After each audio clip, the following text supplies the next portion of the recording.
Hello दोस्तों, कैसे हो आप सब लोग। एसएससी जेई के लिए मोस्ट इंपॉर्टेंट क्वेश्चंस को हम कर रहे थे। फ्लूइड मैकेनिक्स हमारी कंप्लीट हो गई है। आज इस वीडियो से हम ओपन चैनल फ्लो को कंप्लीट करेंगे। वीडियो स्टार्ट करने से पहले मैं अपना इंट्रोडक्शन दे देता हूँ। एसएससी जेई 2023 में मेरी 8th रैंक थी। उसके अलावा एसएससी जेई 2022 मेरा क्लियर है और ये सब एग्ज़ाम मैंने क्लियर किए हुए हैं। तो ठीक है दोस्तों, हम अपना सॉल्यूशन अब स्टार्ट करते हैं। इसमें थोड़े चैलेंजिंग क्वेश्चन ही रहेंगे, जो थोड़े डिफिकल्ट हैं और इम्पोर्टेंट है। जो इजी क्वेश्चंस हैं वो कंसीडर नहीं किए, क्योंकि जो आपके नोट्स हैं रोज़ एक सब्जेक्ट आप रिवाइज करोगे तो उसी से कवर हो जाएंगे। पेपर में 50-60 इजी क्वेश्चन ही आएंगे। जो बचे हुए 40 के आसपास क्वेश्चन है वो आपकी इस वीडियो से हम कवर करने की कोशिश करेंगे। First question, the hydraulic grade line is. तो दोस्तों, जो हाइड्रोलिक ग्रेड लाइन है वो क्या होती है? टोटल एनर्जी लाइन से हमेशा बिलो रहेगी।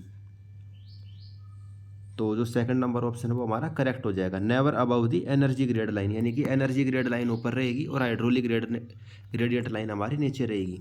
हाइड्रोलिक ग्रेडियंट लाइन के अंदर हम किस किस चीज़ को कंसिडर करते हैं? इसके अंदर जो प्रेशर का हेड है और जो डेटम का हेड है। किसको? प्रेशर हेड और डेटम हेड, इन दोनों को कंसिडर करते हैं। टोटल एनर्जी लाइन के अंदर किसको होंगे? प्रेशर हेड, डेटम हेड और वेलोसिटी हेड, इन तीनों को कंसिडर करते हैं हम। और इसके अलावा एक चीज़ और होती है दोस्तों, वो होती है स्पेसिफिक एनर्जी। स्पेसिफिक एनर्जी भी आपने पढ़ी होगी। उसके अंदर हम किस चीज़ को कंसिडर करेंगे? उसके अंदर हम प्रेशर वाली को और जो वेलोसिटी वाला, अगर इन दोनों को कंसिडर करेंगे तो वो हो जाएगा स्पेसिफिक एनर्जी। लेकिन टोटल एनर्जी लाइन तो हमेशा ही अबव रहेगी इन सब की। वही हमसे इस क्वेश्चन के अंदर पूछा हुआ था, तो ऐसा क्वेश्चन पेपर में आ सकता है। आपको पता होना चाहिए ये तीनों लाइन क्या क्या होती हैं। Next question, the best hydraulic channel cross section is the one which has A. तो best hydraulic channel cross section कौन सा होता है? जिसका वेटेड पेरीमीटर मिनिमम हो, वो हमारा बेस्ट हाइड्रोलिक क्रॉस सेक्शन होगा। मिनिमम वेटेड पेरीमीटर क्या होता है? जैसे कि जहाँ पे पानी इसको गीला कर देगा, तो पानी जैसे मान लो इतना पानी इसके अंदर फ्लो, तो ये वाला सरफेस इसको गीला कर देगा ना इस चैनल का। तो जब ये मिनिमम होगा तो वो हमारा बेस्ट हाइड्रोलिक सेक्शन होगा। ये चीज़ आपको पता होनी चाहिए। Minimum wetted perimeter. The best hydraulic section economical as well efficient is the one which as the wetted perimeter is the minimum. तो इस चीज़ में आपको कन्फ्यूजन नहीं होना है, ये आपको बिल्कुल क्लियर होनी चाहिए। बेस्ट हाइड्रोलिक सेक्शन वो नहीं होता जिसमें डिस्चार्ज मैक्सिमम हो या कोस्ट मिनिमम हो। कौन सा होता है? जिसका वेटेड पेरीमीटर मिनिमम होता है। Next question, a triangular channel section is the most economical when each of its sloping side is inclined to the vertical at an angle of. तो एक जो ट्रायंगुलर सेक्शन होता है वो मोस्ट इकोनॉमिकल कब होगा? जब जो इसकी ये स्लोपिंग साइड है वर्टिकल के साथ कितना एंगल बनाएंगी? 45 डिग्री का। तब ये आपका मोस्ट इकोनॉमिकल होगा। थीटा इज इक्वल टू 45 और 1:1 का ये स्लोप होएगा, अगर आप इसको स्लोप की टर्म में लिखना चाहो तो बी नंबर ऑप्शन 45। और जो बाकी और सभी हैं उनका भी आपको पता होना चाहिए। जो रेक्टेंगुलर है उसके लिए, तो रेक्टेंगुलर है तो एंगल का तो इसके अंदर सवाल ही नहीं बनता, ये 90 डिग्री का एंगल होएगा इसके अंदर। लेकिन जो इसकी डेप्थ ऑफ फ्लो है, जो इसकी डेप्थ है ये वाई, ये किसके बराबर होगी? Top width by 2k। बहुत इंपॉर्टेंट पॉइंट है। 2024 के अंदर भी 2 क्वेश्चन इसी चीज़ से आए हुए थे, रेक्टेंगल वाले से, प्री के अंदर भी और मेंस के अंदर भी। ये चारों आपको याद होने चाहिए, रेक्टेंगल का, ट्रायंगल का, ट्रेपीजोइडल का। तो रेक्टेंगल की जो डेप्थ होगी वो किसके बराबर होगी? रेक्टेंगल की जो डेप्थ है, जो टॉप विड्थ है, डिवाइड बाय 2 के बराबर होगी। और जो इसका हाइड्रोलिक रेडियस है वो किसके बराबर होएगा? जो इसकी डेप्थ है, डिवाइड बाय 2। तो मान लो क्वेश्चन में आपसे इनमें से कोई सी भी एक चीज़ दे देगा, या तो विड्थ दे देगा या डेप्थ दे देगा, और आपसे इस चीज़ को निकालने के लिए कहेगा कि भाई इसका हाइड्रोलिक रेडियस निकालो। तो मोस्ट इकोनॉमिकल का आप कैसे निकालोगे? d/2 कर दोगे आप, या फिर आप कर सकते हो b/4, दोनों एक ही चीज़ है। तो ये आपको आना चाहिए। नेक्स्ट होता है ट्रेपीजोइडल सेक्शन। तो ट्रेपीजोइडल सेक्शन के लिए क्या होता है? जो वर्टिकल के साथ, जो इसकी स्लोपिंग वाली साइड है, हॉरिजॉन्टल के साथ कितना एंगल बनाएगी? 60 डिग्री का। ट्रेपीजोइडल की स्लोपिंग साइड कितने डिग्री का? 60 डिग्री का। और इसका भी जो हाइड्रोलिक रेडियस है, जो इसकी डेप्थ है, उसके हाफ के बराबर होगा। तो बहुत इंपॉर्टेंट पॉइंट है, डायरेक्ट क्वेश्चन बनेगा इस चीज़ से। और ट्रायंगल का तो हमने अभी देखा ही, लेकिन एंगल होएगा 45 डिग्री और जो इसका हाइड्रोलिक रेडियस है वो किसके बराबर, डेप्थ डिवाइड बाय 2√2। उसके अंदर तो सिंपल डिवाइड बाय 2 था, इसके अंदर ये √2 एक्स्ट्रा आ गया ट्रायंगल के अंदर, d/2√2। और सर्कुलर के अंदर आपको ये पता होना चाहिए मैक्सिमम डिस्चार्ज के लिए, यानी कि जो क्यू है वो मैक्सिमम डिस्चार्ज के लिए d/d का रेशो 0.95 और वेलोसिटी के लिए 0.81। और जो एंगल है वो भी आपको याद रखना है, मैक्सिमम डिस्चार्ज के अंदर तो 308 डिग्री का एंगल और वेलोसिटी के लिए 257 डिग्री का एंगल। तो ये सभी पॉइंट बहुत इंपॉर्टेंट हैं। वैसे तो जो भी हम कर रहे हैं ये प्रीवियस ईयर के ही क्वेश्चन है। अगर आप कहोगे कि मेरे को इसमें से एक क्वेश्चन नहीं आता तो मैं तो कहूँगा कि आपकी तैयारी बिल्कुल भी अच्छी नहीं है। ख़राब नहीं कहेंगे, बिल्कुल ही ख़राब कहेंगे आपकी तैयारी को, क्योंकि प्रीवियस ईयर भी जिसको नहीं आता तो क्या एक्सपेक्ट कर सकते हैं उस चीज़ को। तो मैं तो यही कहूँगा प्रीवियस ईयर तो आप रटे हुए होने चाहिए बिल्कुल। जो क्वेश्चन आता है समझ में ठीक है, जो नहीं आता उसको रट लेना। 8th number question, the height of the hydraulic jump is equal to. तो हाइड्रोलिक जंप की जो हाइट होती है वो किसके बराबर होती है, difference in the conjugate depth. और ये कंजुगेट डेप्थ क्या होती है और ये अल्टरनेट डेप्थ क्या होती है। दोस्तों इसमें दो चीज़ होती हैं, एक तो अल्टरनेट डेप्थ। अल्टरनेट डेप्थ क्या होती है, जहाँ पे जो स्पेसिफिक एनर्जी है, अल्टरनेट डेप्थ में क्या आएगी, स्पेसिफिक एनर्जी। वे दो पॉइंट जहाँ पे स्पेसिफिक एनर्जी सेम है वो है अल्टरनेट डेप्थ। और कंजुगेट डेप्थ क्या होती है, वे पॉइंट जहाँ पे जो स्पेसिफिक फोर्स है वो इक्वल हो गए, तो वो हो गया हमारी कंजुगेट डेप्थ। और हाइड्रोलिक जंप की हाइट किसके बराबर होती है, वो होती है difference in the conjugate depth. ये पॉइंट आपको पता होना चाहिए, height of the hydraulic jump is equal to difference in the conjugate depth. जो कंजुगेट डेप्थ का डिफरेंस है यानी कि y2 - y1, वो हाइड्रोलिक जंप की हाइट होती है। और हाइड्रोलिक जंप इसको आप इमेजिन करने की कोशिश करो जैसे कि यह आपका कोई डैम वगैरह है, बहुत हाइट तक इसमें पानी, और यहाँ नीचे हल्का सा छेद हो गया, बहुत स्पीड से पानी आएगा और अचानक से ऐसे उछलेगा। तो ये क्या हो रहा है, एक टाइप से हाइड्रोलिक जंप होने लग रहा है। सिविल में तो सब इमेजिन ही करना है आपको। कुछ चीज़ आप इमेजिन नहीं कर पा रहे तो आप उसकी वीडियो देख सकते हो, यूट्यूब के ऊपर इनकी हर चीज़ की वीडियो है।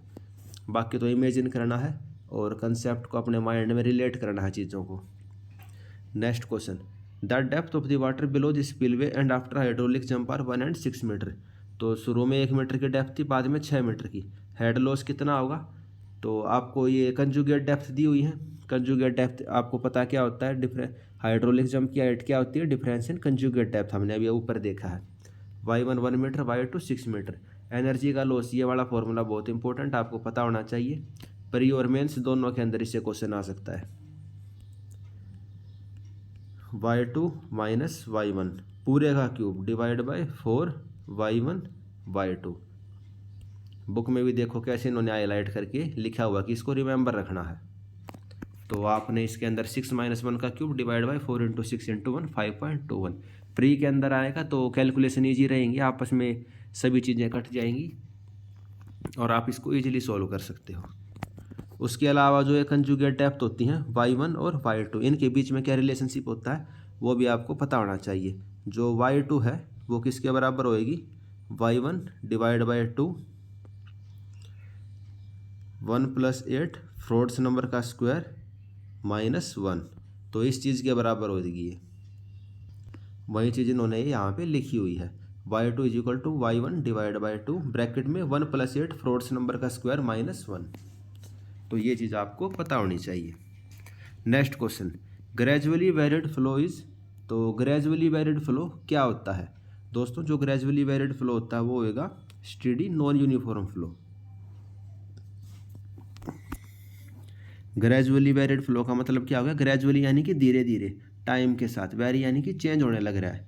इसको आप किस तरीके से समझ सकते हो, इसको आप समझ सकते हो जैसे कि टेपर्ड पाइप है, यहाँ क्रॉस सेक्शन इतना था, यहाँ पे क्रॉस सेक्शन इस पाइप का इतना हो गया।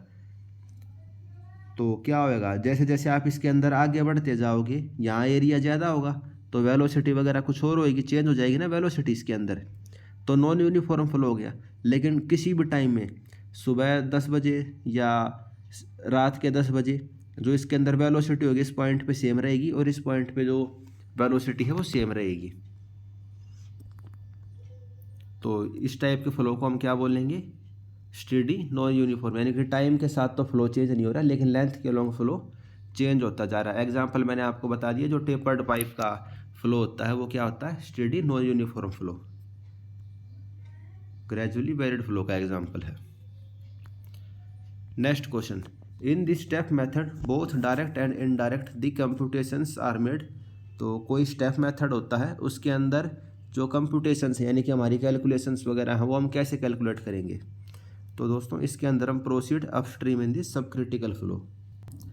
जब सब क्रिटिकल फ्लो होगा तब हम कहाँ जाएंगे, अपस्ट्रीम की तरफ जाएंगे। और जब सुपर क्रिटिकल होगा तब हम डाउन स्ट्रीम में। याद करने का तरीका भी इसका यही है भाई, सुपर क्रिटिकल कुछ बहुत ज़्यादा चीज़ होगी तो क्या होगी, नीचे की तरफ आएगी, और सब क्रिटिकल है तो वो ऊपर की तरफ जाएगी। तो इस तरीके से आप इसको याद करने की कोशिश कर सकते हो। ये स्टेप मेथड क्या वो कुछ हमें अभी याद नहीं रखना है, बस आपको इतना पता होना चाहिए, ये वाली लाइन कैलकुलेशन अपस्ट्रीम इन दी सब क्रिटिकल और सुपर क्रिटिकल के अंदर डाउन स्ट्रीम की तरफ, to keep the error minimum, ताकि एरर हमारी मिनिमम हो। Next question, the losses in an open channel varies as proportional to. तो ओपन चैनल के अंदर जो लॉस होते हैं वो किस चीज़ के प्रोपोर्शनल होते हैं दोस्तों, वे वेलोसिटी के स्क्वायर के प्रोपोर्शनल होते हैं। इसको आपको बस याद रख लेना है। Friction losses and open channel are computed by the Darcy equation, और जो हेड लॉस होता है वो वेलोसिटी के स्क्वायर के प्रोपोर्शनल होता है। ओपन चैनल के अंदर इसके अलावा दोस्तों ये जंप आते हैं। जंप क्या होते हैं, जैसे कि ये कोई बहुत बड़ा डैम वगैरह है और यहाँ से पानी बहुत स्पीड से निकला तो क्या होगा, पानी ऐसे अचानक से निकल कैसे उछलेगा, क्योंकि यहाँ इसके पास बहुत ज़्यादा एनर्जी होगी। यहाँ मान लो 10 मीटर का ऐड है और यहाँ मान लो 10 सेंटीमीटर का कोई होल कर दिया आपने, तो पानी के पास तो 10 मीटर की एनर्जी थी तो निकल के वो ऐसे कोशिश करेगा इतनी ही 10 मीटर की हाइट तक जाने के लिए। थोड़ा बहुत उसमें एनर्जी लॉस हो जाएगी तो मान लो 9 मीटर तक की हाइट तक गया। तो इस टाइप के फिनोमेना को आप क्या कहोगे, हाइड्रोलिक जंप कहते हैं इसको। कितने टाइप के होते हैं ये दोस्तों, 5 टाइप के होते हैं। फर्स्ट होता है आपका अंडुलर जंप, और अंडुलर जंप्स के लिए फ्रॉड्स नंबर क्या होता है 1 से लेके 1.7। आपके टिप्स पे होने चाहिए ये पॉइंट। अंडुलर जंप्स के लिए फ्रॉड्स नंबर कितने होता है 1 से 1.7। वाटर सरफेस अंडुलेटिंग रहेगा, अंडुलेटिंग यानी कि ऊपर नीचे, जैसे इस डायग्राम के अंदर ऐसे ऊपर नीचे से दिखाया हुआ है। और very small ripples on the surface, ये ज़्यादा हलचल नहीं होगी सरफेस के ऊपर। तो मेन तो आपको ये याद रखना है कि 1 से लेके 1.7 तक रहेगा इसमें। वीक जंप के लिए फ्रॉड्स नंबर 1 से लेके 1.7 से लेके 2.5। और series of small rollers are form but the downstream water stream remain smooth. तो डाउन स्ट्रीम में स्मूथ रहेगा बिल्कुल, लेकिन कुछ थोड़े रोलर से यहाँ पे फॉर्म हो सकते हैं। ओसिलेटिंग के लिए 2.5 से 4.5। ओसिलेटिंग के लिए क्या रहेगा 2.5 से 4.5। आपको बिल्कुल याद होना चाहिए, सबसे पहले अंडुलर, फिर वीक, फिर ओसिलेटिंग, फिर स्टेडी एंड फिर ये स्ट्रॉन्ग और चोपी। और इनका जो फ्रॉड्स नंबर है वो भी, और स्टेडी के लिए 4.5 से 9 के बीच में रहेगा। स्टेडी जंप के अंदर क्या होता है, jump is well establish, the roller and jump action is fully develop to cause the appreciable energy loss. तो जो एनर्जी लॉस होना होता है वो सारा एनर्जी लॉस हो जाएगा, और डाउन स्ट्रीम साइड क्या हमारी स्मूथ रहेगी। तो हमें तो एनर्जी का लॉस ही करवाना है ताकि स्मूथ सरफेस रहे, जो हमारा कनाल वगैरह है उसको तोड़ ना दे। नेक्स्ट होता है स्ट्रॉन्ग एंड चोपी। फ्रॉड्स नंबर 9 से ज़्यादा होता है तो स्ट्रॉन्ग और चोपी जंप होता है। इसके अंदर वाटर सरफेस बहुत रफ होता है और एनर्जी डेफिशिएशन इसके अंदर भी बढ़िया रहता है, लेकिन ये लॉन्ग डिस्टेंस तक ट्रैवल कर जाता है। इसके अंदर जो वाटर सरफेस का रफ वाला पार्ट रहता है तो कनाल को हमारे को ये तोड़ सकता है।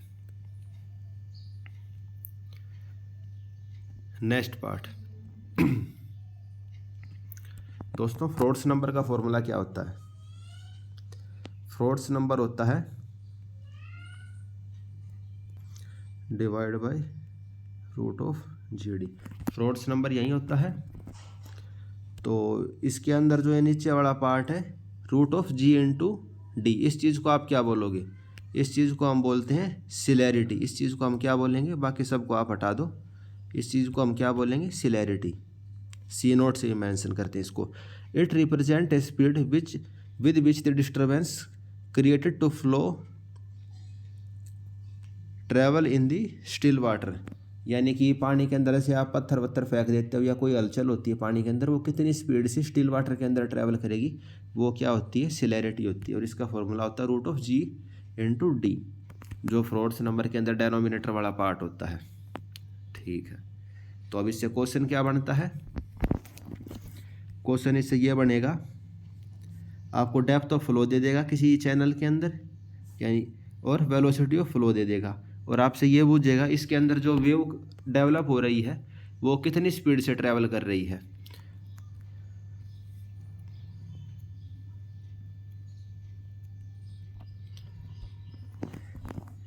जैसे आपकी ये नदी है, इस नदी के अंदर जो वेव है वो कितनी स्पीड से ट्रैवल करेगी, तो दो तरीके से आप निकाल सकते हो। मान लो पानी ऐसे फ्लो कर रहा है, एक तो डाउन स्ट्रीम के लिए, एक आप अप स्ट्रीम के लिए। अगर आपको डाउन स्ट्रीम के लिए निकालना है तो क्या हो जाएगा, जो ये सिलैरिटी है प्लस जो पानी की वेलोसिटी है, इतनी स्पीड से वेव ट्रैवल करेगी। लेकिन अगर उसको अप स्ट्रीम यानी कि इस तरफ ट्रैवल करना हो तो कितनी स्पीड से ट्रैवल करेगी, सी नोट माइनस वी वाली स्पीड से।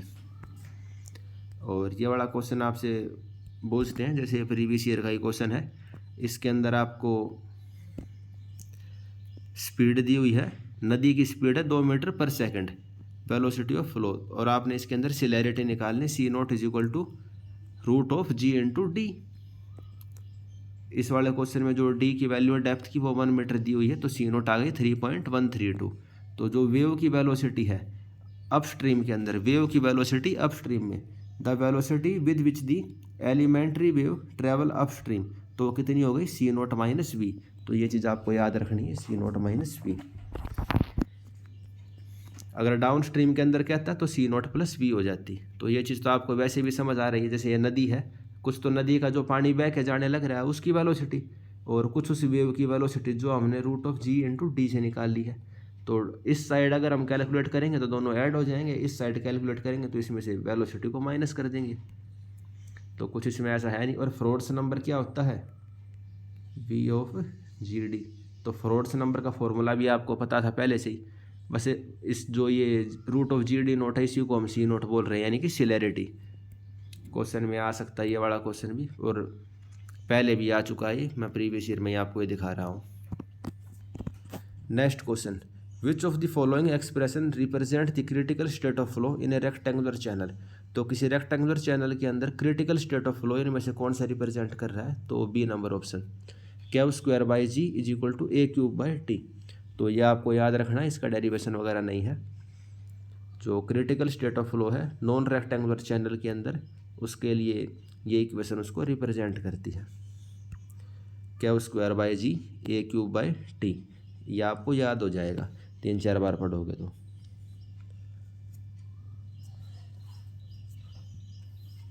और कोई भी फ्लो क्रिटिकल कब होता है, कोई भी फ्लो क्रिटिकल तब होगा जब for a given discharge specific energy is minimum, जो आपका डिस्चार्ज दिया हुआ है उसके लिए स्पेसिफिक एनर्जी मिनिमम हो, या फिर for a given specific energy discharge is maximum. तो कोई भी फ्लो क्रिटिकल कब होगा, इस चीज़ की डेफिनेशन भी आपको पता होनी चाहिए। और क्रिटिकल फ्लो के अंदर फ्रोड्स नंबर किसके बराबर होता है, क्रिटिकल फ्लो के लिए, क्रिटिकल फ्लो के लिए फ्रोड्स नंबर 1 के इक्वल होता है, यानी कि यूनिटी के। अगर डिस्चार्ज कांस्टेंट है एनर्जी मिनिमम होगी, एनर्जी कांस्टेंट है तो डिस्चार्ज मैक्सिमम होगा। ये दोनों पॉइंट, तीनों पॉइंट आपको पता होने चाहिए क्रिटिकल फ्लो के, पेपर के अंदर ये आ सकते हैं, क्योंकि पहले ये इन 3 पॉइंटों में से पूछा नहीं हुआ, और ये जेई लेवल के ही है, इससे रिलेटेड क्वेश्चन पूछा हुआ, और ये वाला फॉर्मूला भी आपको पता होना चाहिए। Next question, which of the following represent the speed of the elementary wave in the still water at the depth of 5। तो अभी हमने थोड़ी देर में ऊपर पढ़ा है, इसको हम क्या बोलेंगे, सिलैरिटी बोलते हैं। और speed of the elementary wave in the still water किसके बराबर होता है, रूट ऑफ जी वाई के। ओपन चैनल के अंदर फ्रोड्स नंबर को हम कैसे लिखते हैं, Froude's number is equal to V divide by